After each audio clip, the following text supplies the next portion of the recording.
Hey there everyone, and welcome to the special edition of TJ's Reef, where we're going to be following along as we do a new tank build. In this episode, you're going to see some significant changes in what's going on with our new tank. Sneak preview right there.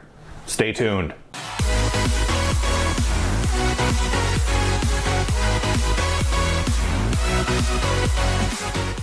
Hey there everyone, it's TJ from TJ's Reef, and on this special edition of the new tank build, we've got some exciting details. First, I want to thank you for tuning in, and hopefully this series helps you with your future tank build.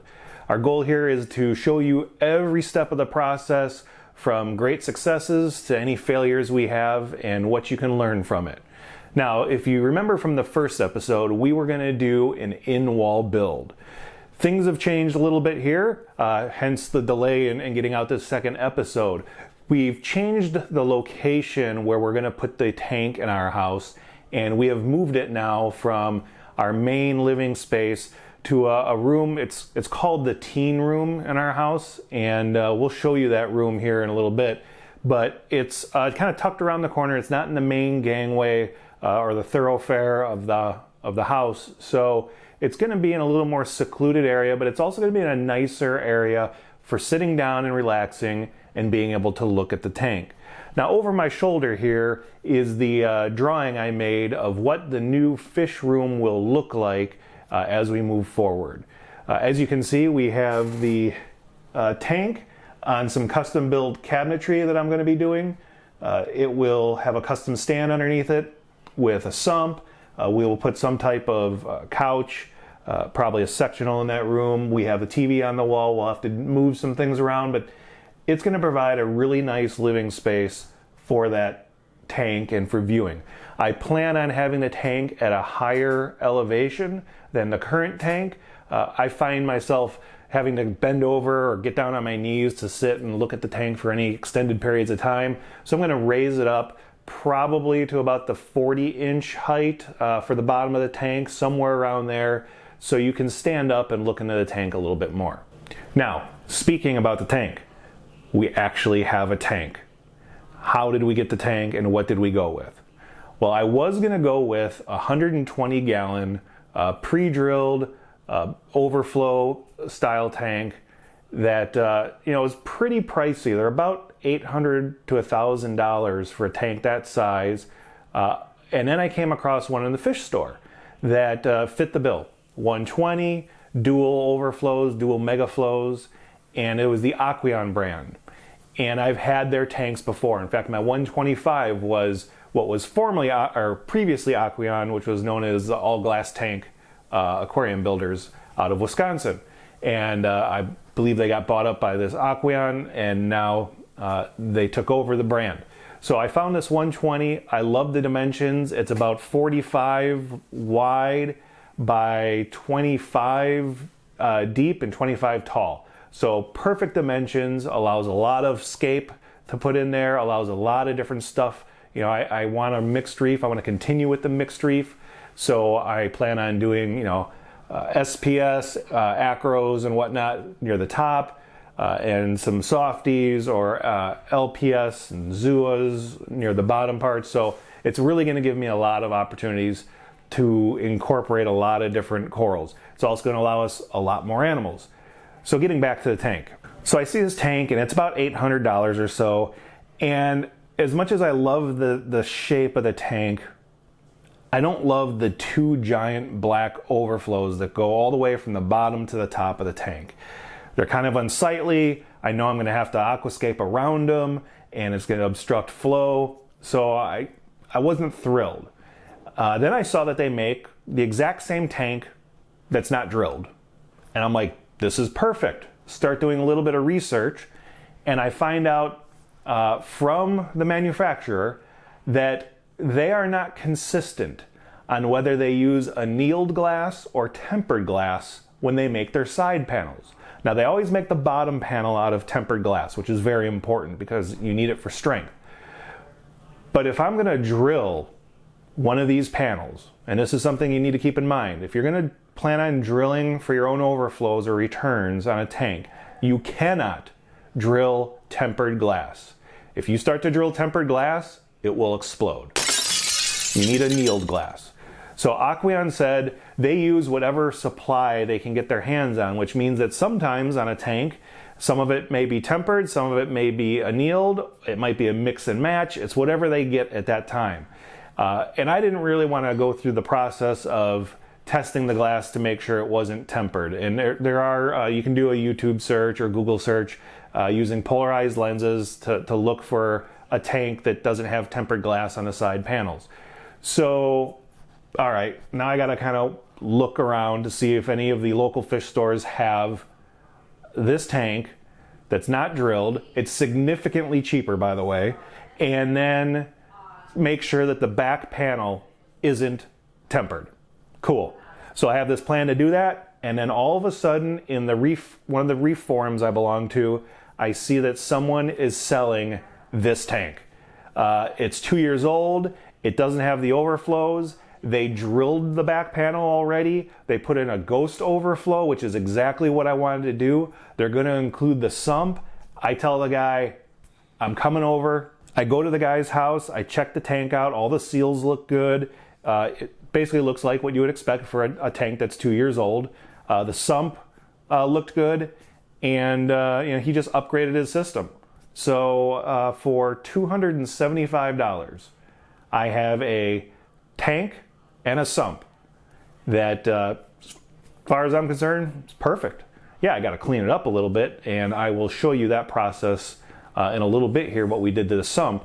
But we've got a tank, so why don't you come right along with me as we go to check out the tank.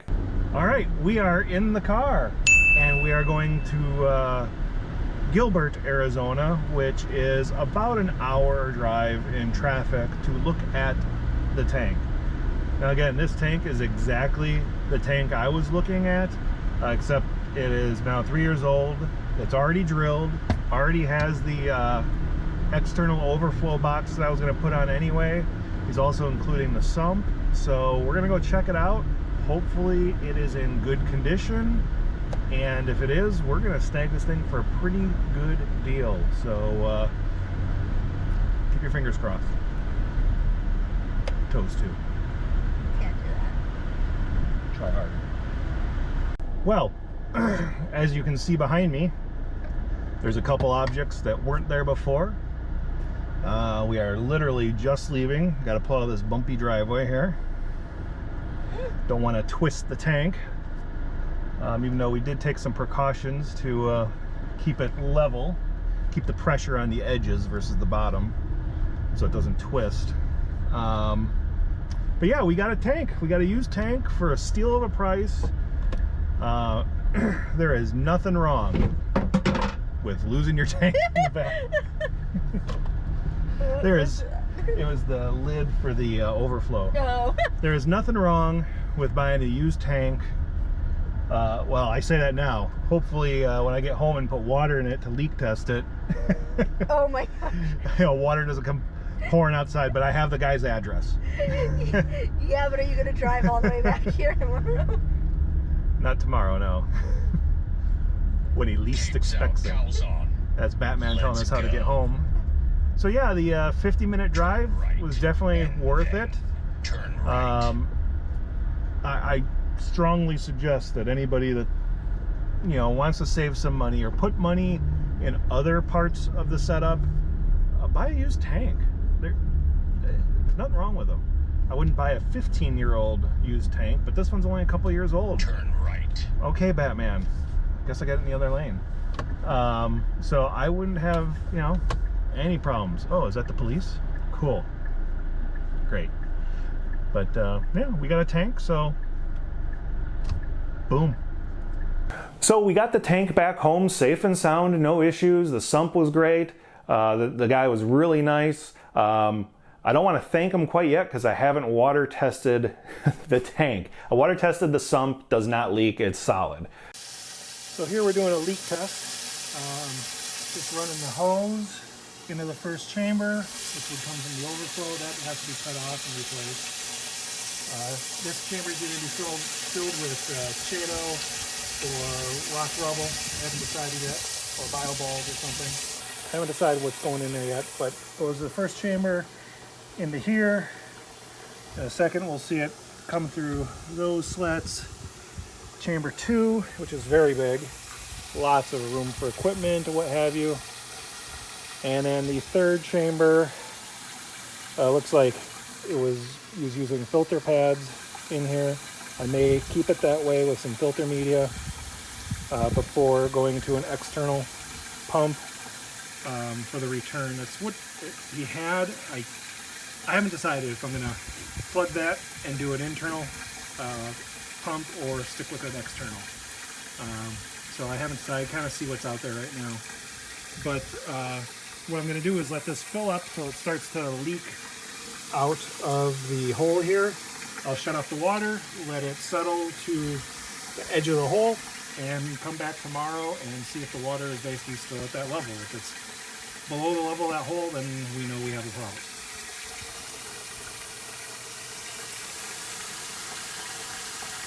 It's going into chamber 2. Got a ways to go. It works just the way it's supposed to. I got to saw off one of the bulkheads because it's the wrong one. And other than that, no big deal. So we are good on the tank. And my wife is creeping around the corner staring at me. For those of you that have large tanks and spouses, go ahead, take a moment and thank them for putting up with your crap, like mine does with me. So where was I? Oh yeah, we got the tank back home. Everything was tested on the sump. I wasn't able to test the tank yet because shortly after, actually I need to say, the drive home, I screwed up my shoulder really bad. And I was out of commission for over a week, unable to use my right arm, so we haven't been able to move the tank around. We got it into the house that night, but it's been sitting on the floor basically since then. So in an upcoming episode, we will go through the testing process of all the seals to make sure it's not leaking and make sure the overflow is functioning the way it should. But as far as for the rest of this episode, I just want to go over a couple of things that I'm going through in the planning phases here with the new tank build. So we have the tank, we have a sump. Now I'm looking at return pumps, which is the pump that takes the water from the sump back up into the tank, which then goes in the overflow, falls down into the sump, and circulates. So return pump, skimmer, filtration, dosing, monitoring, lighting, and also water flow within the tank. One of the things I don't do is I really don't consider the return pump part of my flow when I am working on a tank. Yeah, it's going to do somewhere between 500 and 800 gallons per hour, but it's pretty directional. Typically, it's just coming out of one hose. I might split it into two. I haven't decided yet. But it just kind of shoots a straight shot, and that's not the type of flow I want in a tank. So it's going to kind of be skimming across the surface, creating some surface turbulence, and not really providing a whole lot of flow in the tank. It's going to provide some, but it's not my main source. So I got to figure out what I'm going to do for flow there. Right now, I am really putting a lot of research into my lighting options. I currently have a Reef Breeder's light on the 40, and it's been great. I finally have it dialed in where everything's been great. I haven't touched lighting in months. I don't plan on touching the lighting controls, and you shouldn't screw around with your lighting too much either. But I've been seeing some stuff recently, some really good reviews on some different lighting systems, some LED T5 alternatives I've been looking at. I've also been looking at possibly just going old school to T5s, since they are still considered the gold standard. So a lot to talk about there on upcoming episodes of the tank build. I also have to start building the stand and the rest of the cabinetry and structure for the room. Instead of making it a permanent fixture in that room, what you see here in the CAD drawing is going to be a floating structure. It's not going to be permanently attached to any walls. It's going to be freestanding, much like a piece of furniture. First of all, the weight of the tank is going to lock that thing down solid. But secondly, I didn't want to make it permanent in case I sell the house ever. I don't want someone to not want to buy the house because of it. You can just empty the tank, move the tank, pull the cabinets away from the wall, and the room is back to the way it was when the house was built. So that was really important as well. But it's going to be built in a way that it's going to fit in the room perfectly. It's going to look great. I'm really excited to get that started, hopefully in the next couple of months. So there you have it. We have a tank, we have a sump, we have a plan forward. We've got the drawings over there on over my shoulder. We know what we're going to build. We know where it's going. And now we really got to start working on our equipment. And that is what we're going to cover over the next several episodes, is all the major pieces of equipment that you need to consider when building a new setup.